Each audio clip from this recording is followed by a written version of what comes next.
Welcome everyone to the introduction to the SQE webinar. My name's Sydney. I'm the Student Recruitment Officer at the college, and I am joined tonight by the lovely Jane, who is the Head of Academics.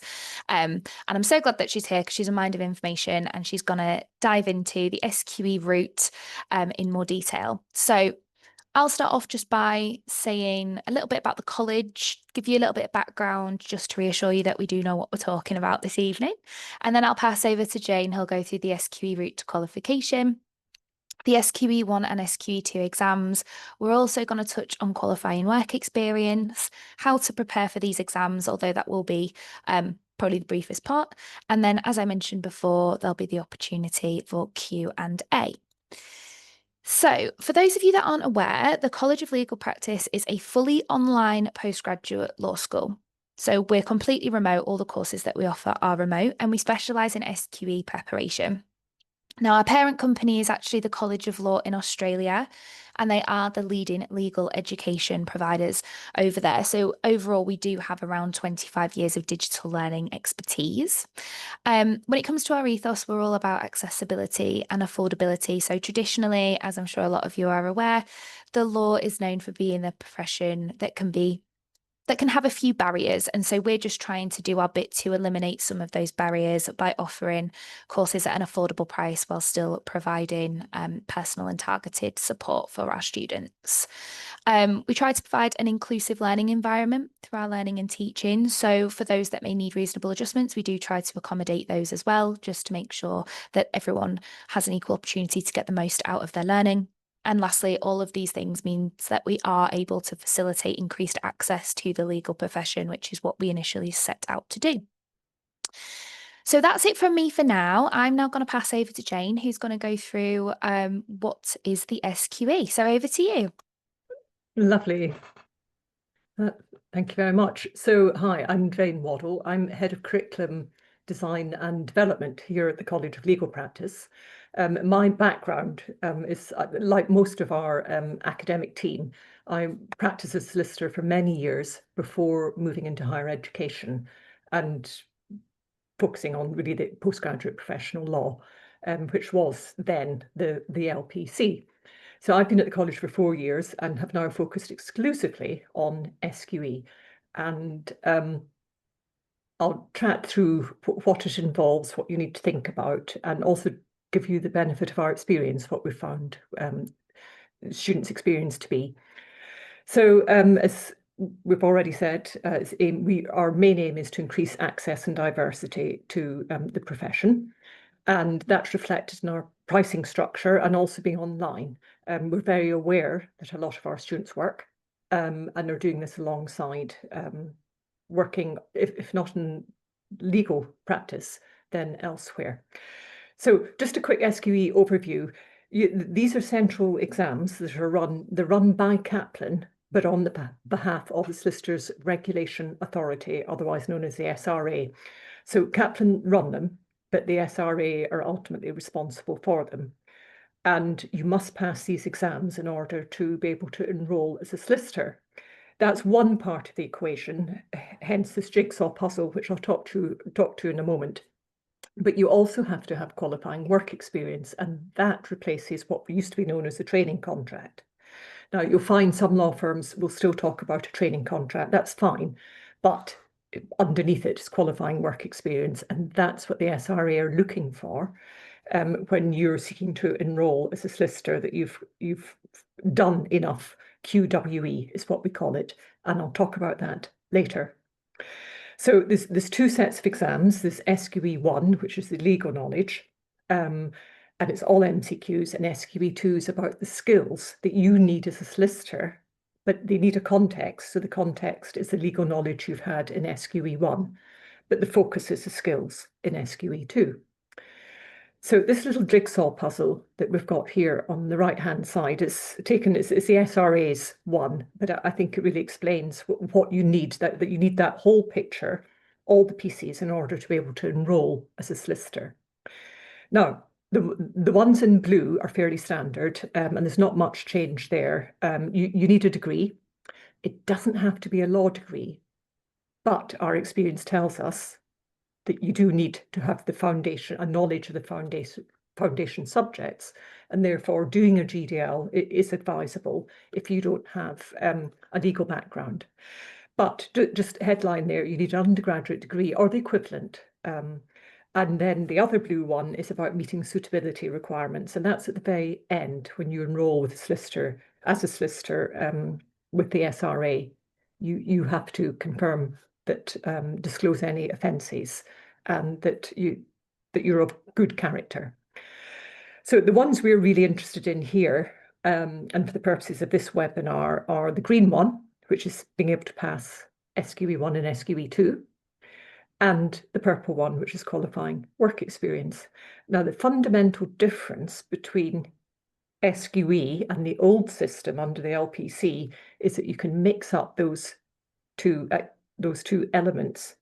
So before, you had to do all your studies, put in all the time and effort and the financial cost, pass, and then go out and look for qualifying work experience. And that was where the bottleneck was for a lot of students.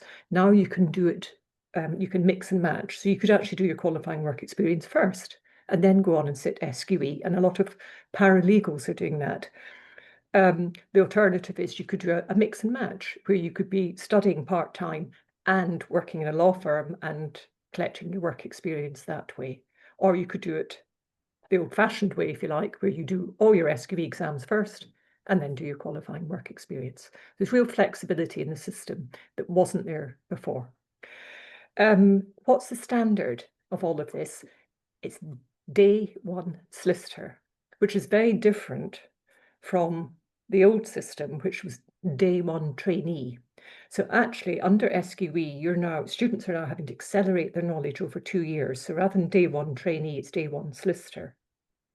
So that people tend to forget about that when they're talking about the pass rates for SQE, which aren't great compared to what people were expecting. But that's one thing to factor in. The standard is actually quite high, as you would hope, because remember, once you're a qualified solicitor, you're part of a profession, you're giving advice to clients. So let's move on to the next slide. Thanks, Sydney. So here we are. So what does it look like? So we'll focus on the first exam. It's an obvious place to start, and it's SQE 1. You have to sit, not just sit, but pass SQE 1 before you can attempt SQE 2. So SQE 1, it's testing the function, what we call functioning legal knowledge, otherwise known as FLK. There's lots of acronyms in law. So functioning legal knowledge, FLK, and they test it by way of multiple choice questions. The feeling is it's the quickest and most efficient way to be able to test across a whole range of practice areas that a day one trainee should have a good grasp of, even if they choose to go on and specialise, as most solicitors do, in a particular area. You do need a grounding in all the practice areas. And the practice areas, there's the usual suspects. So there's business, dispute resolution, contract, tort, property, wills. There's 13 of them. Those are the main ones, but there's others, criminal, for instance. And also pervading all of that is conduct and ethics. And that pops up. They won't flag it. You have to be able to spot it. So 360 MCQs are what you're looking at. They are randomized. They don't say the next 10 will be property. It's up to you to be able to identify whether it's a property question in the context of litigation, or it really is a litigation question or a property question, and work it out and select the correct answer. They're single best answers, which means there's 5 options, but all are plausible. It won't be a case of 4 are obviously wrong, or maybe 3 are wrong and 2 are probably right. They should all be plausible. So you really need a secure knowledge in order to be able to select the best answer, which is what you'd be doing in practice with a client. So you get 1 minute 40 seconds to answer these questions. And so you really have to keep up a pace. You can't stop and take a break and keep revisiting ones you're not sure about. You do have to keep moving on. There's a real technique to MCQs, and we'll talk about that later in the last slide that I'm going to present. The exam is over 10 hours, but you do get a break because it's split into 4 sessions over 2 days. So on the first day, they examine you on FLK 1, and you have 2.5 hours, you get an hour's break, and then you've another 2.5 hours. So it's quite intense. In front of a screen, that's that if you've done your theory test for driving, then it's the same venue, same setup. You sit in front of a computer and you answer the multiple choice questions. The exam fees are there at the bottom. They're current for 25-26. Now, just remember those exam fees are payable to Kaplan, who organise the central assessment. They're very different from the prep fees that you would pay to someone like ourselves for the training. So those exam fees are separate. And you have to book yourself on to Kaplan, and they have cut-off points, and they're quite early, actually. It's not just the week before. So you'd have to be very committed to prepping, because you very quickly will be unable to recover the financial cost of booking those exam fees. Now, for SQE 1, there's 2 assessment dates each year. One's in January and the other's in July. And most of our modules will work back from those dates. So we target those dates and feed into it. So Sydney, if I have the next slide, which won't surprise you all, is about SQE 2. So assuming you've passed SQE 1, this is what SQE 2 looks like. So it's a skills assessment.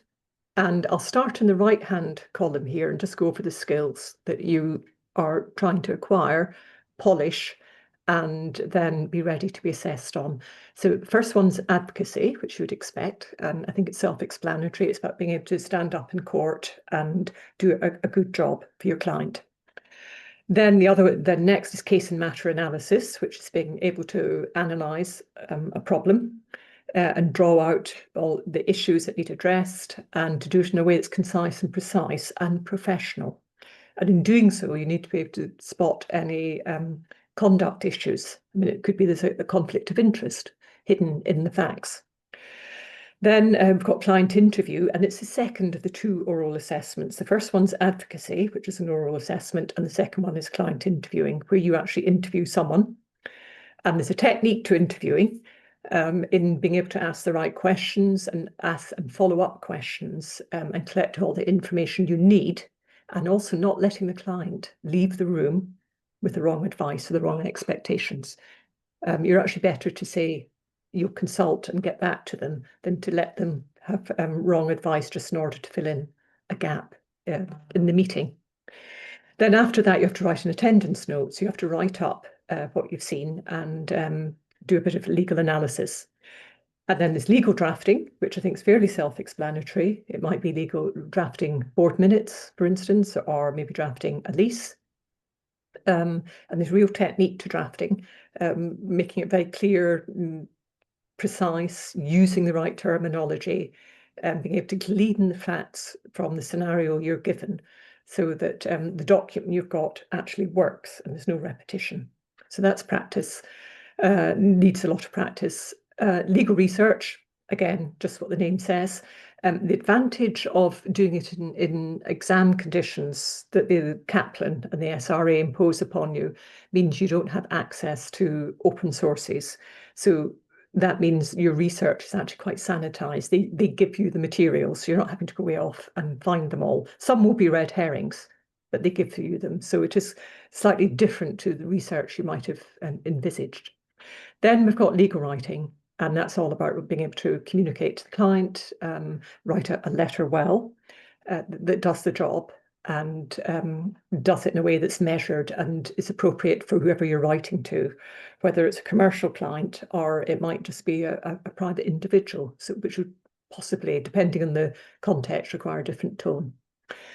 So those are the skills, and in order to practice skills, you need practice areas and draw on law. And there's 5 practice areas here that they look at. They're again, very comprehensive ones. So business, which covers a lot from companies to sole traders to partnerships, is a big area. Dispute resolution, which is all about litigation. Then you've got property, criminal, and lastly, wills. So those are the main practice areas that these skills are assessed in. However, you still need some of the other bits of knowledge from SQE1, your functioning legal knowledge, because it could be a dispute in the context of a contract. So you need to draw on your contract knowledge. It could be wills, but there could be a bit of tax in there, for instance. So you're pulling it all. You still need that knowledge that you've acquired in SQE1. And I think this is probably a good moment for me to just emphasize how important it is that the knowledge, that you embed the knowledge from SQE1 really well, because you're having to take it forward into SQE2. And good sound knowledge in SQE1 will promote success in SQE2. Now, in terms of assessing you, the 16 skill assessments, they're called stations, and there's 12 of the written skills that I've just gone over with you, and there's 4 oral stations. So there's 4 for advocacy and or client interviewing. And they're quite daunting because you're having to walk into a room where there'll be actors and then start interviewing them. The written ones are worldwide and can be taken worldwide, that's fine, but the oral ones do have to be done in the UK at the moment. Now that might change. So currently you can do it in Cardiff, Manchester, London or Birmingham. And the places go quickly. So sometimes people don't always get the first choice. London's very popular, as you'd expect. So that's something to factor in when you're planning your prep and which course to choose. Then the assessment dates, because it's very cumbersome or Kaplan to run with all the 16 stations that need to be managed, it's run over 4 times a year. So January, April, July and October. So there's much more choice compared to SQE1. Now, the fees are heftier than SQE1, and this reflects just the amount of work and these 16 stations that you're assessed on.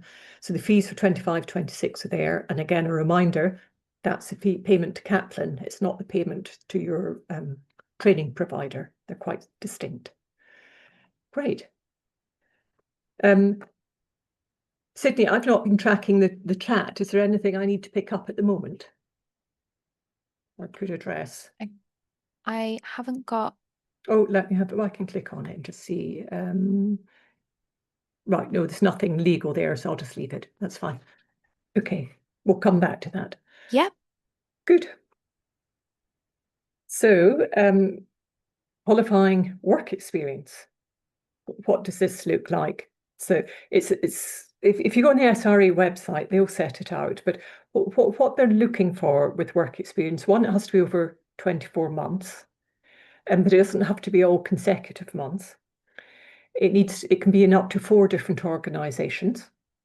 But one of the key things is it has to develop the competencies that you need for a day one solicitor.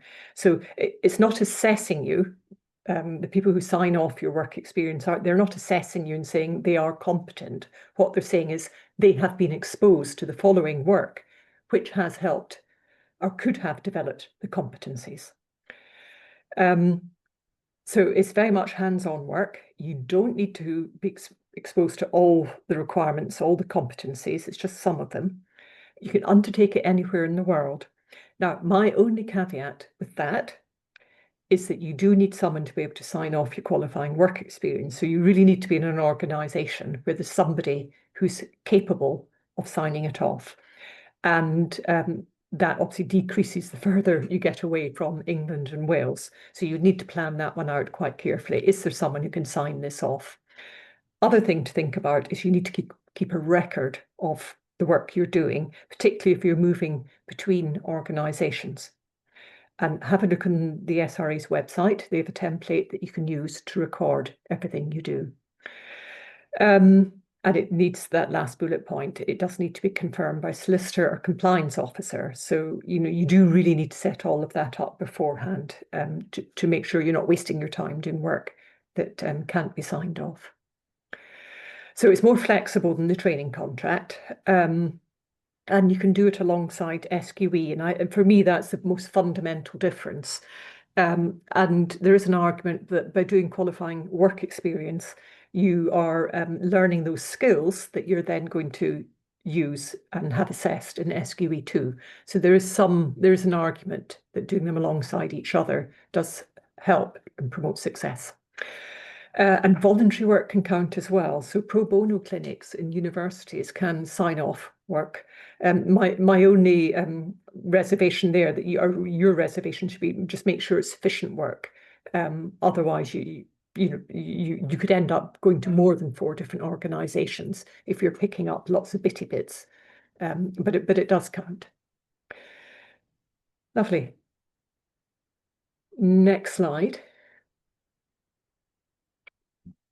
Thank you. Okay, so I'm just going to really quickly dip in at this point just to talk through the different SQE pathways, so it might help you visualize how you decide to prepare for the SQE alongside qualifying work experience. So it could be that you know that you definitely want to be a solicitor, but you're just wanting to get the study elements out of the way straight away initially. So in that case, you would prepare for the SQE 1 and 2, sit the exams, hopefully pass them first time, and then you might want to focus on securing the legal work experience to count towards QWE.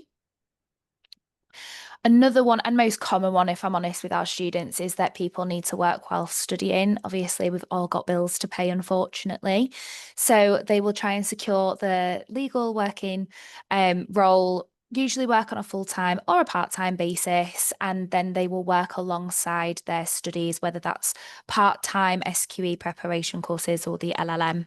And then they'd sit the exams, and then they're kind of working towards checking all the boxes at the same time. Or lastly, if you're not sure whether or not a solicitor is something that you're definitely wanting to become, it might be that you want to secure some QWE beforehand, get a feel for the legal sector, just double check that you like it and you're wanting to invest that time and money into qualifying. And then if so, you can continue to work alongside your preparation courses and the exams. So that's just a quick snapshot so that you can see what your options might be. And it also just highlights the flexibility of the SQE route, like Jane mentioned before with the jigsaw. You can do different components at different times. There aren't that many restrictions. So that was just a little something from me. I'm going to pass back over to Jane now just to talk through our SQE prep courses briefly, just so that you can see what you should consider really in your courses when preparing. Okay. Great. Lovely. Thanks, Sydney. So what does prep look like for these exams? Well, we'll start with SQE 1 because that's the obvious one, and this is focusing on our prep course. So we gave a lot of thought to how we designed the course. There's a lot of knowledge and information that you need to take on board, and it's trying to get in a way that's logical and feeds into the next thing you're going to learn. So there's building blocks. So we have what we call subunits. They are 2.5 hours worth of study. You have a study plan. So we create a timetable for our students and break it down to 2.5 hours in the morning, 2.5 hours in the afternoon. Now, whether you do that on a Monday or a Sunday or a Tuesday is entirely up to you, but we give you the flow of what you should be studying. Each subunit has 3 steps in it, and it's quite formulaic. But I think given the amount of knowledge you need to acquire, it's actually quite comforting to have a set process. Step 1 is you pick up the knowledge. So we give you media items, and we have 19,000 plus videos. So there's a lot to watch. So you watch, most of them are about 8 minutes long, because we find online learning, keeping students engaged, is about the right length of time. We give you manuals, so you learn from the manual.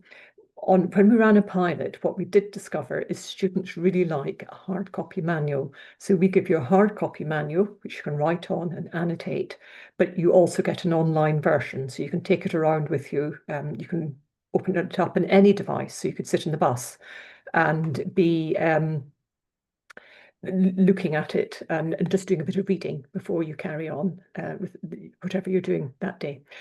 So that's step one, acquire the knowledge. We also have transcripts because some students prefer to write rather than listen, and the videos also you can watch. So it's just trying to engage the learner.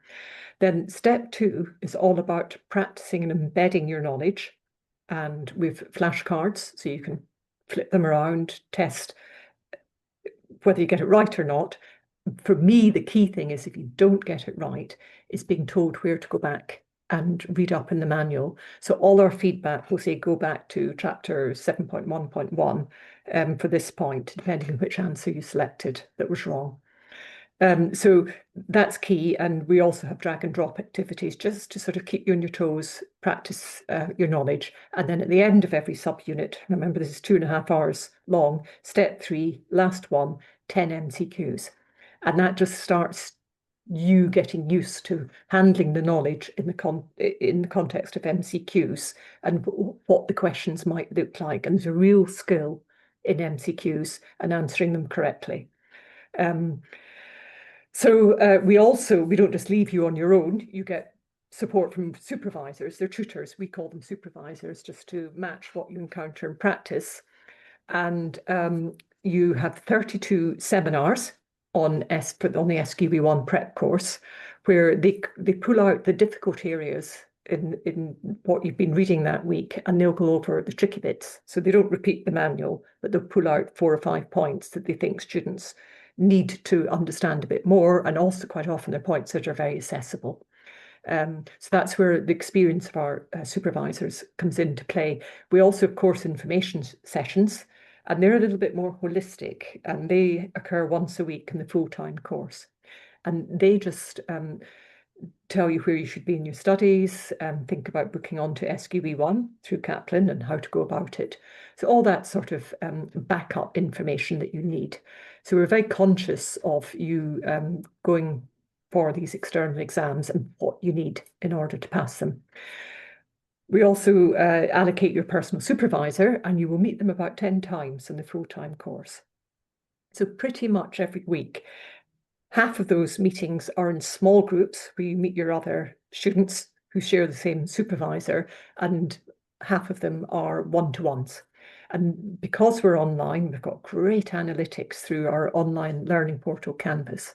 So we can look at whether you're engaging, what you're engaging with, how well you're doing, and support you. There's a tendency, for instance, for students, I have a theory, if you spend a lot of time in property, you probably don't like business, and that sort of thing we can spot. And if you like business, you probably don't like property. So students tend to gravitate towards the areas they like. So those personal supervision sessions, we can have a look and say, look, your scores aren't so good here. What are we going to do about it? How can we help you?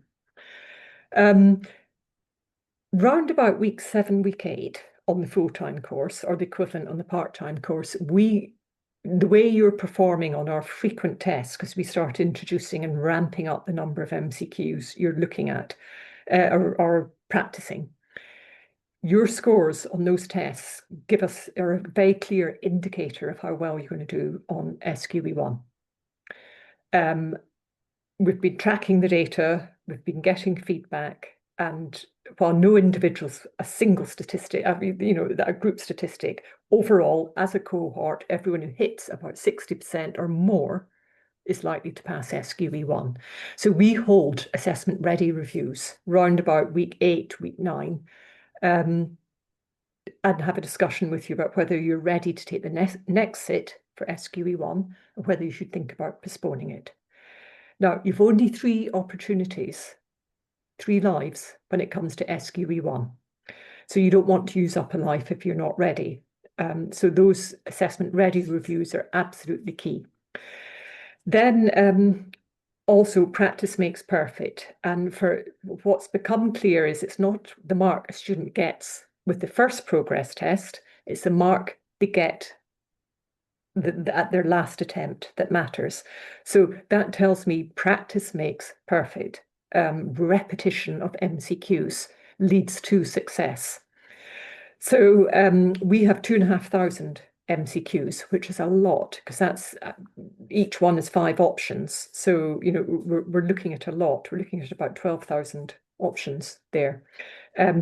They're timed, particularly towards the end, so you can practice against the clock, which is key to being able to handle your information easily. So that's SQE1. It's quite formulaic, very MCQ focused. And then we move on to SQE2.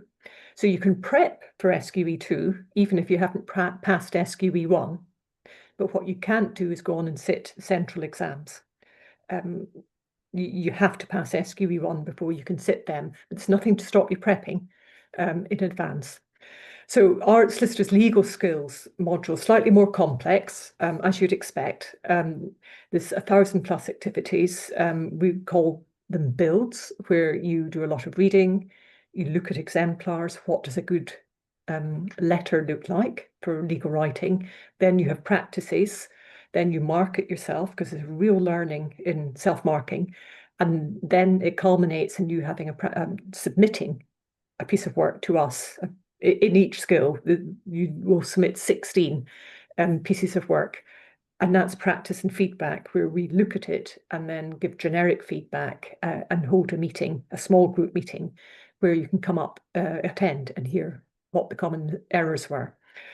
So that's the SQE2 prep one. We also give you seminars, not as many as an SQE1, and they're partly legal knowledge and partly the skills. So what does the skill look like in the context of the practice areas? We also, of course, information sessions to keep you on track. All of this is recorded, by the way. The only things that aren't recorded are the personal supervision one-to-ones. Everything else is recorded. So if you can't attend a session, you can catch up later. And we're very mindful of the fact a lot of your juggling work and other responsibilities may want to catch up at a later date. And just as for SQE1, for SQE2 prep course, we hold these assessment ready reviews, which are fairly accurate, and they're very timely and help you make a decision about whether you're ready to sit the central exam. And the SQE2 assessments there, we've talked about them already. There's 16 skill practices with supervisor feedback, and there's also time to practice assessment afterwards. So even though the module finishes, we don't leave you in the lurch.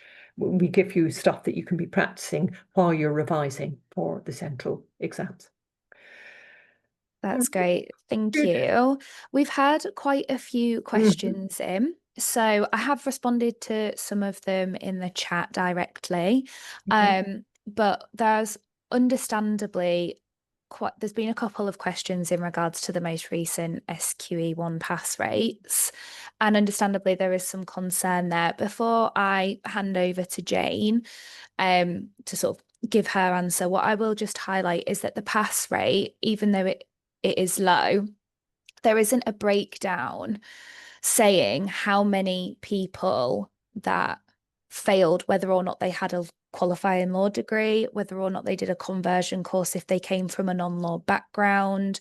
There isn't a breakdown for what their academic ability will have been. For example, statistically, those that have done a law degree and had a first class honours, they are more likely to pass it. We haven't got the data from those pass rates to see whether or not in July there may have been more people that haven't done an SQE preparation course with a provider like ourselves, or, so all of these things, it does tie in to the pass rate. So hopefully that reassures you a little bit that even though it is low, some people might not have prepared, or they might not have had a law background to pull from.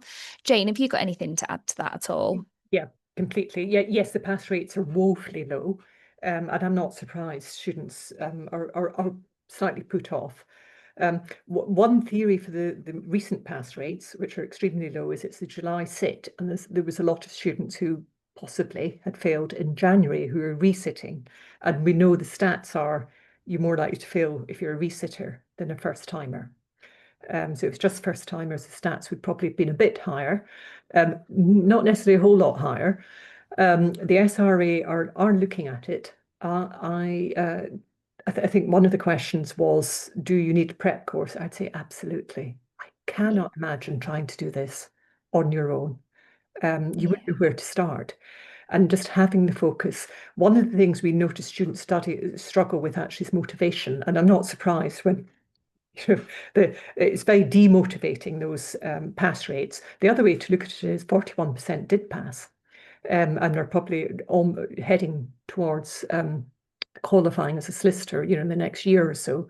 So the other factor is you definitely need some grounding in law to come straight onto sitting SQE with no legal foundation knowledge is a huge ask. And experience tells us students do need to do some sort of conversion course. So that could be coming into play as well. Yeah. We've also had a couple of questions in regards to how long our courses are and when we run them. On the next slide, I am going to go through that in a bit more detail.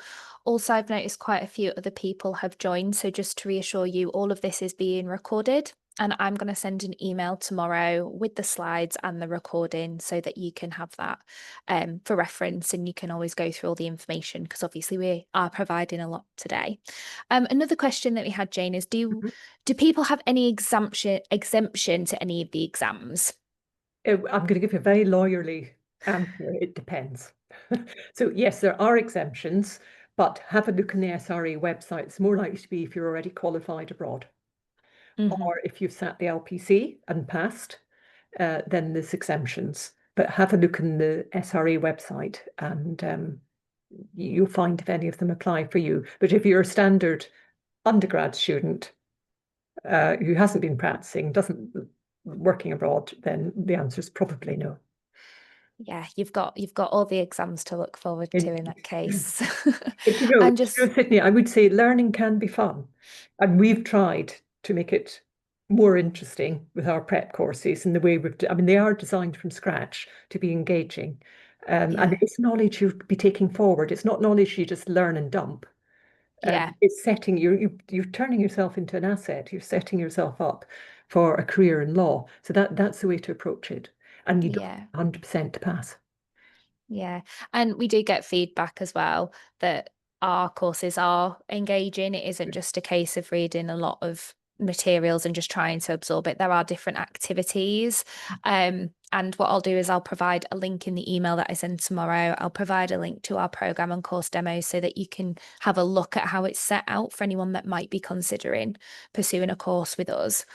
And just leading on from what Jane said about the LPC, obviously, if you've passed the LPC, it's the SQE1 exam that you will be exempt from. So all you'd need to do is recruit the qualifying work experience and complete the SQE2, pass the SQE2. So when you're looking for a prep course, just make sure that you have access to their SQE1 preparation materials because you are carrying over 5 practice areas. So even though you've got the LPC knowledge, which is fantastic, it might be that you still need to build your knowledge in those 5 practice areas. Excuse me.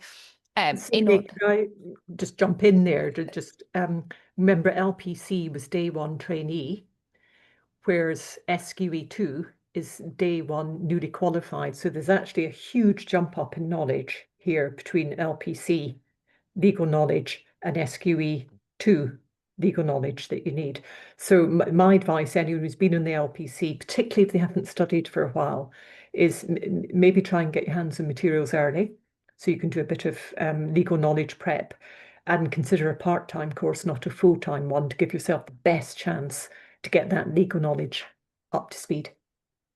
yeah, brilliant. Thank you. You came in at the perfect time because I That's all had a right. little coughing fit. So in tune. Another question that we've had through was what's the period of qualifying work experience? It's 2 years. It needs to equate to 2 years in total. And we also got asked about our pass rate. Now, that's a really good question, and I wish that I could provide it. The short answer is we don't have it, but the reason as to why is because we wanted a true reflection of our cohorts there. our cohort's pass rate. Now, there are some legal education providers out there that say that their pass rate's 100%. However, it isn't necessarily truly reflective of a full cohort. I know that one of them, it was based on 8 apprentices, and understandably, if they're working within a legal setting and they're being given a whole day for study, because that's what usually happens as an apprentice, they're more likely to pass. So that's probably why it was so high. So we haven't got an exact pass rate that we can provide at the moment. We tried to gather it, and it was hard to get hold of people. Once they've passed, they're just kind of living life and enjoying it, and they're elated that they've done it. But hopefully we will have access to pass rates later on in the year. Fingers crossed if they're released by the SRA. Do you know when that'll be, Jane? No, they're not clear at all about Yeah. when. And I'm not sure whether it will be as helpful, because there's a whole narrative behind it. First of all, we're very reliant on student self-reporting. We can't access that data at all. On top of that, students quite often choose more than one provider. They might have a bad experience with one provider and then choose another one, or they might just have a gap in their studies. So, which one do they put down? So I think any stats that come out may not be as reliable. For me, and I'm going to go on my soapbox here, back to our assessment ready reviews, I know, and this was the thing I looked at really keenly when we first created and designed everything, is do students perform in our own summative assessment at the same level they then go on to do an SQE1? And the answer is almost always yes. And that allows us to do these assessment ready reviews. So what that tells me is our curriculum is closely aligned and prepares students for SQE1. But inevitably, not everyone's going to pass, and often there's good reason for not doing it, or not doing well the first time. There we are. Thank you. Thank you.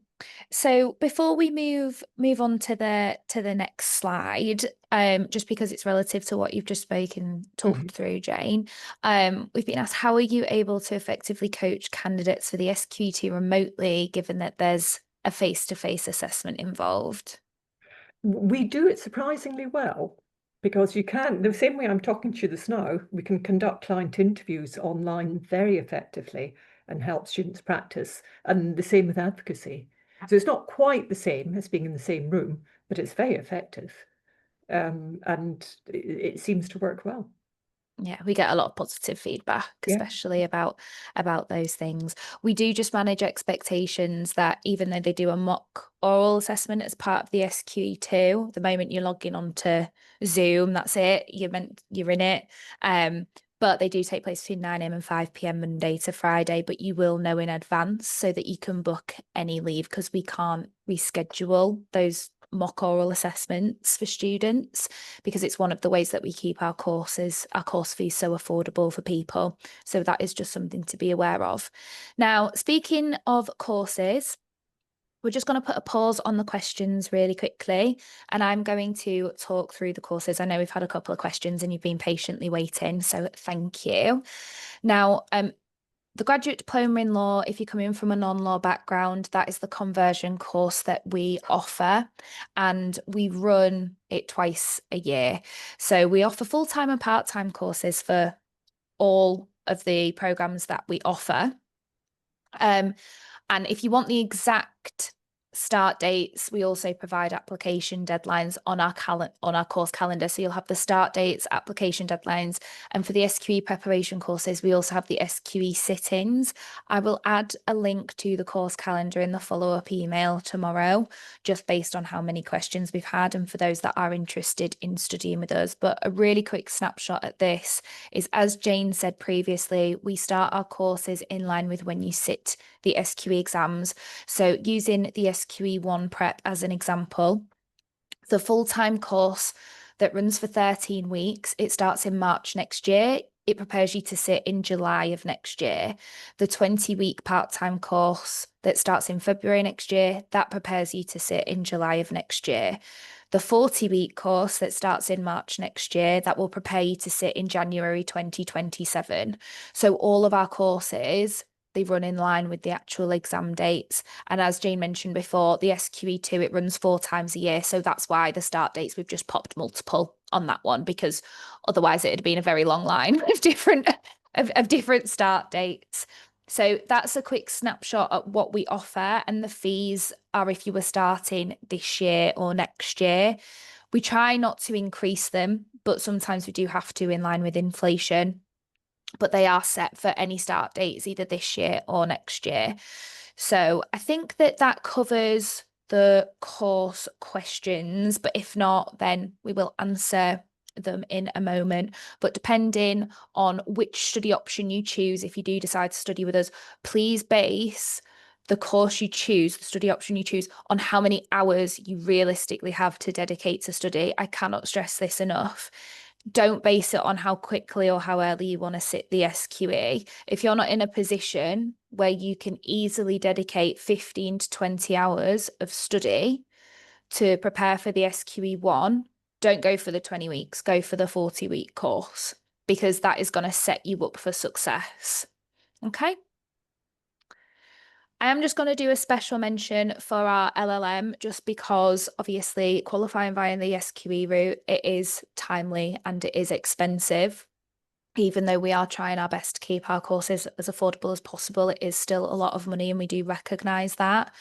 So our LLM is very popular because it only costs £7,245. That's not including the SQE exams, but the postgraduate loan from Student Finance, given that you are eligible, is around £13,000 in total. And if you are eligible, you'll still get that full loan amount. So our students that are doing the LLM, they will fund the LLM with the loan for £7,245, and then they use the remaining loan to pay for their SQE exams. So our LLM does allow students to sort of have that less of financial stress than they might have if they were doing a standalone, even though overall the standalone courses cost less. I really hope that made sense. But yes, it's a very popular course that we offer.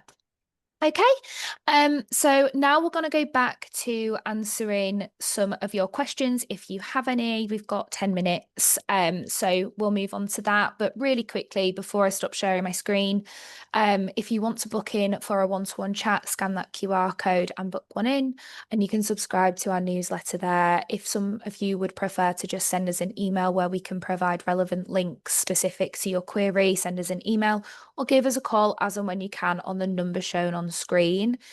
If no one answers, please rest assured we will give you a call back at our earliest convenience. It might just be that we're on the other line at the time that you call, but leave a voicemail, tell us what you're wanting to know, and then we'll give you a call back and be more than happy to help.